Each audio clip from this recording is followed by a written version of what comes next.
Friends, welcome back. तो आज हम ये legal aptitude and logical reasoning की हमारा 5th मॉक टेस्ट सीरीज़ हम करने जा रहे हैं। ठीक है, तो इससे पहले हमने 1, 2, 3, 4 सारी कवर कर ली थी। ठीक है, तो चलिए शुरू करते हैं। कुछ क्वेश्चन जो होंगे फ्रेंड्स बुलेटिन वाले, वो मैं इसमें नहीं कवर करवाऊंगा आपको, वो आप वहाँ से कर सकते हैं। ठीक है, कुछ कुछ सिंपल क्वेश्चंस भी होंगे। कहता है अरेंज करिए इन वर्ड्स को। तो बेसिकली हम इनको अरेंज करेंगे। सबसे पहले क्राइम होगा। ठीक है, उसके बाद आपको फिर पुलिस, फिर जज बैठता है, जजमेंट देता है और फिर पनिशमेंट होती है। ठीक है ना, तो अब आप इसे लगा लीजिए, क्या बनेगा आपका 3, 1, 4, 5, 2। ठीक है, तो वो ऑप्शन आप चेक कर सकते हैं। चलिए, कहता है फर्स्ट क्लॉज क्या है मेमोरेंडम ऑफ एसोसिएशन का। तो फ्रेंड्स, अगर इसको आपको नहीं पता हो तो जैसे मैं जब आपकी तरह स्टूडेंट था तो इस तरीके से मैं कर लेता था, कुछ कोड बना देता था, नेम क्लॉज, रजिस्ट्रेशन क्लॉज, ठीक है ना, office clause, association clause, capital clause, इस तरीके से मैं बनाकर कर लेता था। तो आप उसको कर सकते हैं इसी तरीके से। ठीक है ना, मतलब आप नोमेनक्लेचर उसका अलग दे सकते हैं, बट इस तरीके से याद कर सकते हैं। क्वेश्चन नंबर 38 क्या बोलता है। 38 बोलता है कि इसमें हम दो डायग्राम बना लेते हैं, दो स्टेटमेंट दे रखी है। ठीक है, पहले क्या बोलता है कि जो सारे some of the kings are queens. ठीक है, तो अगर हम कहें सम किंग्स जो हैं क्वींस हैं, चलिए बना दिया। उसके बाद क्या कहता है, all the queens are beautiful. तो all the queens are beautiful. चलिए, फिर क्या कहता है, सारे किंग्स ब्यूटीफुल होंगे, सम किंग्स क्वीन हैं। ठीक है, तो और उसमें से कह रहा है सारे किंग ब्यूटीफुल है। सम किंग्स ही हम जब क्वींस कह रहे हैं तो क्वींस ब्यूटीफुल हैं, तो इसका मतलब तो क्या, पहला स्टेटमेंट तो बना ही नहीं। दूसरा कहता है सारे क्वींस जो है क्वींग है, हम कह रहे हैं सम किंग्स क्वीन है। इसका मतलब क्या हुआ, हम ये थोड़ा ना कह रहे हैं कि ऑल सारी क्वींस क्वींग हो गई। ठीक है ना, तो इसका मतलब क्या हुआ, हमारा कुछ भी फॉलो नहीं कर रहा है। ठीक है, चलिए क्वेश्चन नंबर 39 क्या बोलता है। 39 बोलता है supreme court of India comprises the chief justice and dash जजेस। तो फ्रेंड्स, अगर मैं आपको बताऊं तो ये टोटल नंबर 34 होता है, जिसमें इंक्लूडिंग CJI। ठीक है ना, जो हमने डिस्कस करा था, ऐसे बोबड़े सर हैं हमारे, CJI भी करंट, तो 34 उनके साथ शामिल करता है। तो अब इसने क्वेश्चन घुमाकर बोल दिया कि कंप्राइजेज ऑफ चीफ जस्टिस, तो चीफ जस्टिस को तो इन्होंने अलग कर दिया, तो 1 प्लस 33 भी आप इसमें बोल सकते हैं। तो 1 + 33 का इसमें आंसर क्या आएगा, आंसर इसमें आपका 33 आ जाएगा। ठीक है, मतलब 1 चीफ जस्टिस ऑफ इंडिया हो गए और अदर जजेस 33 हो गए। ठीक है, चलिए question number 40, domestic arrangements between the husband and wife is not a contract because, क्योंकि वहाँ पर कोई भी एक तरीके का जो मैरिज होती है वो एक तरीके का कॉन्ट्रैक्ट नहीं होता, वो बेसिस ट्रस्ट के बेसिस पर ये रिलेशनशिप रहती है, there is no legal relationship. Question number 41, constitution of India is celebrated on the 26 January. Simple है फ्रेंड्स ये तो। Question number 42, arrange the words in the meaningful sequence. तो क्या बोलता है, इस सीक्वेंस में इसको लगाना होगा आपको। तो सबसे पहले मेज़र माप लिया जाता है। ठीक है, उसके बाद वो मार्क करता है, इस तरह समझ सकते हैं, मार्क करता है, फिर वो कट करता है, और उसके बाद और ये कौन करता है, टेलर करता है, और फिर वो उसको रख देता है। तो इस तरीके से आप बना सकते हैं। नंबर आप दे सकते हैं 4, 3, 1, 5, 2। ठीक है, चलिए क्वेश्चन नंबर 43 क्या कहता है, part second of the constitution of India deals with. अच्छा, कि जो पार्ट 2 है वो कॉन्स्टिट्यूशन ऑफ इंडिया का, वो किस चीज़ से डील करता है। तो फ्रेंड्स, बेसिकली अगर मैं आपको बताऊं तो पार्ट 1 जो है हमारा, वो यूनियन एंड स्टेट से डील करता है। पार्ट 2 आपका जो भी कॉन्स्टिट्यूशन ऑफ इंडिया की सिटीजनशिप के बारे में बताता है। पार्ट 3 आपका फंडामेंटल राइट्स के बारे में बताता है, और पार्ट 4 आपका DPSP के बारे में बताता है। तो इस तरीके से आप लिख के रख लीजिएगा, क्योंकि घुमा फिरा के ये इसी तरीके से क्वेश्चन पूछेंगे आपसे। क्वेश्चन नंबर 44, ये फ्रेंड्स मैं आपको कवर करवा चुका हूँ। ठीक है, तो इसको आप वहाँ से चेक कर सकते हैं बुलेटिन सीरीज से। क्वेश्चन नंबर 45 बेसिकली क्या कहता है, एक फिगर दे रखा है, इसके जैसे मैंने क्वेश्चन आपको पहले भी करवाया है बेसिकली।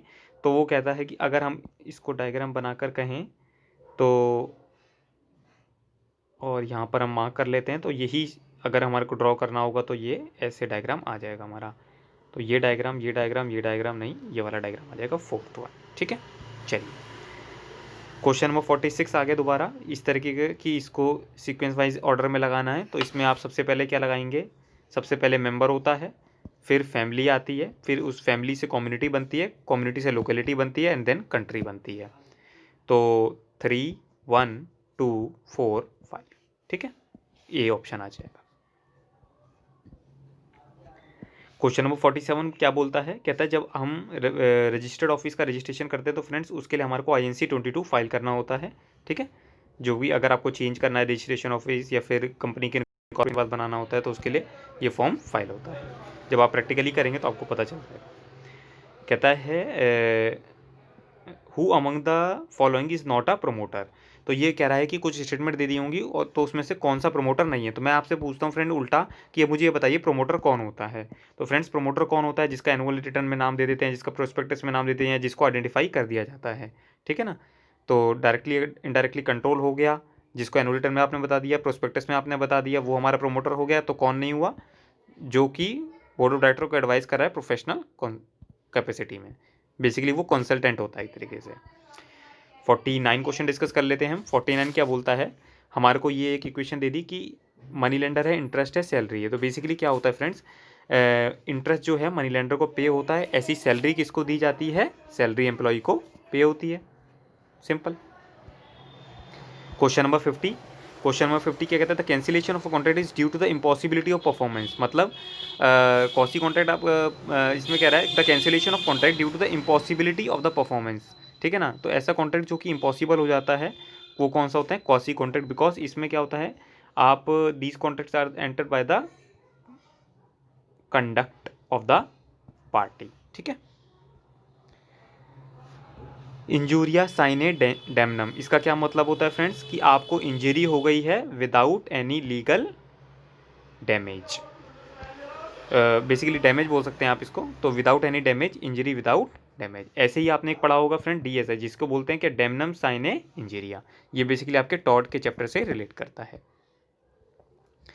क्वेश्चन नंबर 52 ये क्या बोलता है आपका कि ordinance of the state is promulgated by governor, क्योंकि स्टेट में कौन होता है और कंट्री में होता है प्रेसिडेंट। तो जो पूरी इंडिया में लागू करता है वो प्रेसिडेंट लागू करता है और स्टेट में कौन करता है, आपका गवर्नर। 53 इसमें फिर एक स्टेटमेंट हमारे को दे रखी है, तो हम डायग्राम बना के करेंगे दोबारा से, 1 और 2। क्या बोलता है, सम पेपर्स आर पेन। तो सम पेपर्स आर पेन्स लिख लिया। दूसरा क्या कहता है, ऑल पेंसिल आर पेन्स। चलिए अब हम कंक्लूजन ड्रॉ करते हैं। क्या कहता है, सम पेन्स आर पर्ल्स। तो पर्ल्स की तो फ्रेंड्स कहीं बात ही नहीं आई है। सम पेन्स आर पेपर, हमने क्या किया, सम पेपर आर पेन्स, वो कह रहा है सम पेन्स आर पेपर, और ऑल पेपर हमारे पेन हैं। तो इसका क्या मतलब हो गया, जब सारे पेपर पेन हो गए तो सारे पेन पेपर्स भी हो गए, तो ये हमारी सिचुएशन ठीक हो जाएगी। तो चेक कर लेते हैं हम, कंक्लूजन सेकंड फॉलोज। चलिए कहता है directive state policy mentioned in the constitution of India borrowed. अच्छा, ये हमने DPSP कहाँ से लिया है फ्रेंड्स, आयरलैंड से लिया है। आयरलैंड बेसिकली इरिश भी आप इसको लिख सकते हैं, ठीक है। ऐसे ही उसने पिछली मॉक टेस्ट सीरीज में जब हमने करा था फंडामेंटल राइट पूछा था, तो आप इसको जब एक समरी शीट सी अगर आप बनाकर चलेंगे पेपर वाइज अपने, तो आपको ज़्यादा कन्वीनियंट होगा कि बिफोर, इसे मैं बोलता हूँ मस्ट बिफोर एग्ज़ाम, इसमें आप कर सकते हैं, ठीक है ना। चलिए question number 55, which of the following contains the regulations for management of the company. Management of the company के लिए कौन सी रेगुलेशंस होती है फ्रेंड्स, जो इंटरनल रेगुलेशंस की बात कर रहा है तो वो होता है आपका articles of association. Which of the following diagrams indicate the best relation between the profit, dividend and bonus. तो प्रॉफिट, डिविडेंड एंड बोनस में से क्या रिलेशनशिप होगी फ्रेंड्स, बेसिकली देखो प्रॉफिट होगा तो डिविडेंड बोनस बटेगा। तो अब इसमें हम चेक कर लेते हैं कौन सी रिलेशनशिप होगी।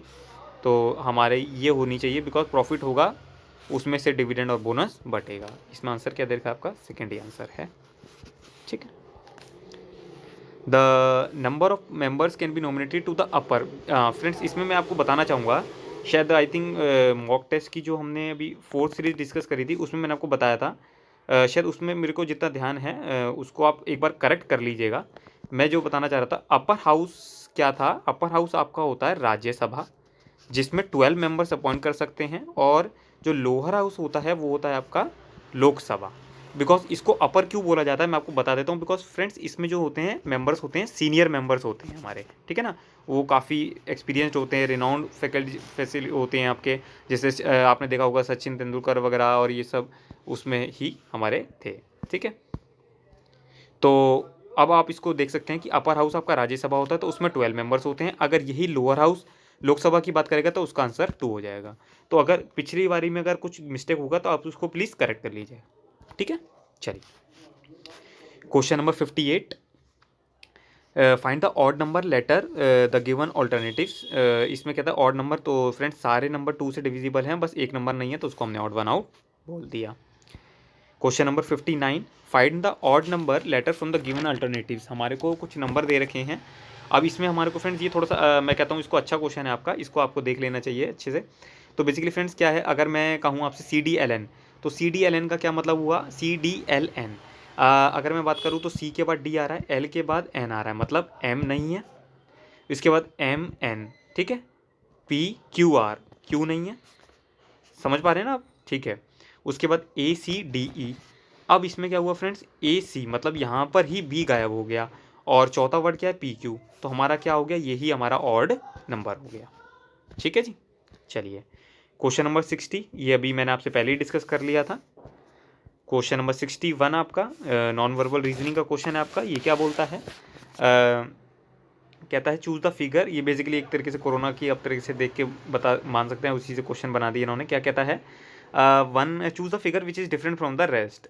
सारी फिगर से डिफरेंट कौन सा है, तो अगर आप देख रहे हैं फ्रेंड्स सब में पूरा कवर्ड है, बस एक यही फिगर है जिसमें पूरा कवर्ड नहीं है, तो इसमें हम सेकंड को टिक कर देंगे। क्वेश्चन नंबर 62, को वारंटो। ये बेसिकली फ्रेंड्स हमने जो 5 रिट्स पढ़ी हैं अंडर द कॉन्स्टिट्यूशन, उसमें से एक रिट होती है हमारी को वारंटो, जिसमें हम बोलते हैं कि भाई आपकी क्या अथॉरिटी है जो कि आप ये एक तरीके से ऑफिस को होल्ड कर रहे हैं। तो बेसिकली अब इसमें क्या है, ऑप्शन दे रखे हैं वो हम चेक कर लेते हैं कि भाई आप होल्ड कर रहे हैं public office which is not legally entitled to do so, ठीक है। चलिए उसके बाद हमारा क्वेश्चन नंबर 63 आता है। इसमें बेसिकली दिन पढ़ लेते हैं। वैसे ये मैंने, अगर आपको ध्यान होगा तो ये मैंने बुलेटिन में कन्वर्ट करवा रखा है आपको, इसके जैसा ही होगा, नहीं तो जनरली कहता है कि pointing to a photo Dinesh said his father is the only son of my mother. तो बेसिकली अगर मैं बात करूँ तो फादर हो गया, उसका सन हो गया दिनेश, ठीक है। तो फोटो बिलोंग्स टू, कहता है दिनेश खुद ही कह रहा है कि जो मेरे फादर हैं वो अपनी मम्मी के इकलौते सन हैं, ठीक है। और ये कहता है फिर फोटो किसकी होगी, तो मतलब हिज फादर बोल रहा है, तो मतलब क्या हुआ, उसके फादर हुए, तो दिनेश क्या हुआ, उनका बेटा हुआ, ठीक है। सिंपल तरीके से आप इसको ऐसे कर सकते हैं, क्योंकि वो अपनी फ़ोटो को देखकर ही बोल रहा है। क्वेश्चन नंबर 64 क्या कहता है, choosing the alternative is closely resemble कर रहा है the mirror image of the combination. Effective word को अगर आप करेंगे मिरर इमेज में तो कैसे आएगा, EVITCEF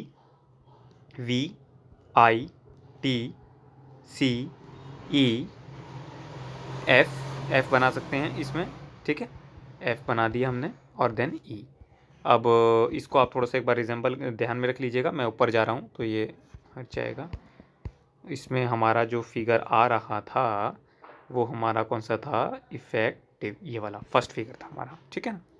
चलिए what will be the, question mark की जगह कुछ हमारे को सीक्वेंस दे रखी है, उसमें हमारे को आइडेंटिफाई करना है, +5 +10 +15 +20 तो +25, तो 25 56 में जोड़ेंगे तो कितना आ जाएगा आपका 81 आ जाएगा, ठीक है।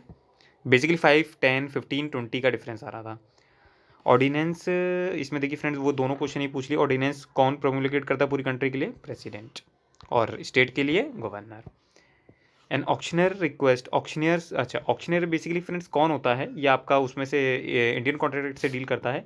ऑक्शनर कौन होता है, एजेंट होता है, आपका एजेंट होता है, तो जो कि एक तरीके से गुड्स सेल करता है। तो जब ये बिड के लिए रिक्वेस्ट करता है तो बेसिकली क्या कह रहा है आपको, इन्विटेशन टू ऑफर, और फिर आप उसको ऑफर करेंगे एंड देन एक्सेप्टेंस देगा वो। तो basically this is the invitation to the offer. Question number 68 deal कर लेते हैं। 68 क्या बोलता है, dash schedule of the constitution deal with the allocation of powers and function of the union state state list. ये बेसिकली उस आपका seventh जो हम कहते हैं ना concurrent list, union list, state list, उसकी बात कर रहा है। तो वो फ्रेंड्स सेवन्थ स्केड्यूल में डील करता है। एट्थ में क्या था, एट्थ में था आपका लैंग्वेजेस, ठीक है ना, इससे पहले भी मैंने कवर कराया, उसको चेक कर सकते हैं।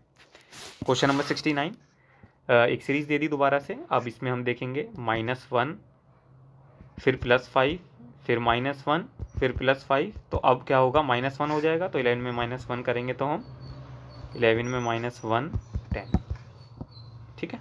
चलिए लास्ट है वाटर डैम ट्रेड। तो बेसिकली अगर हम कहें तो वाटर जो होता है डैम में होता है, इसी तरीके से जो ट्रेड होगा वो किस में होगा, ट्रेड पॉलिसी में। तो मतलब एक बेसिकली एक आप ये कह सकते हैं कि भाई ट्रेड पॉलिसी डिफाइन करेगी ट्रेड को, या फिर आप उसको कह सकते हैं कि भाई ट्रेड पॉलिसी के अकॉर्डिंग हमारा ट्रेड होगा, कैसे भी करके आप समझ सकते हैं। तो चलिए फ्रेंड्स, इसी के साथ ये आपकी 5th सीरीज़ भी कंप्लीट होती है, ठीक है ना। और अब आई थिंक एग्ज़ाम आपके बस आ ही गए हैं, 10-15 डेज़ आपके 10 to 15 डेज़ बचे हुए हैं। तो उसको बहुत अच्छे से करिएगा तैयारी, समरी शीट्स बनाकर रखिएगा अपने पास सारे सब्जेक्ट्स की, ठीक है। और कोशिश करिएगा एग्ज़ाम टाइम में कुछ भी लेटेस्ट ना पढ़ें, ठीक है। फोकस करिएगा अपने रिवीजन शीट्स में, और 2 डेज़ पर डे 2 डे हर एक सब्जेक्ट को दीजिएगा। तो 4 सब्जेक्ट है अगर आपका, तो 8 डेज़ कम से कम रिवीजन के लिए रहना चाहिए आपके पास, ठीक है ना।